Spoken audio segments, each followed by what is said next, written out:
Albin Kurti je jedini krivac. Albin Kurti je jedini koji želi sukobe i rat. Nijedan drugi čovjek ne želi sukobe i rat osim Albina Kurtija. Njegova je životna želja da nas uvuče u rat sa NATO-om i nijednu drugu želju nema. Nijednu drugu. I to je jedino što radi sve vreme. To je jedino što radi sve vreme. I obratit ćete pažnju na još jedan detalj.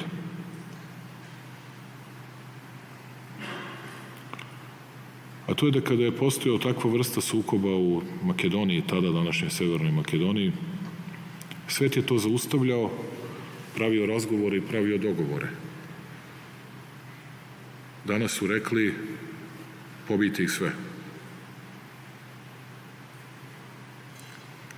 Kada je Srbija išla u Drenicu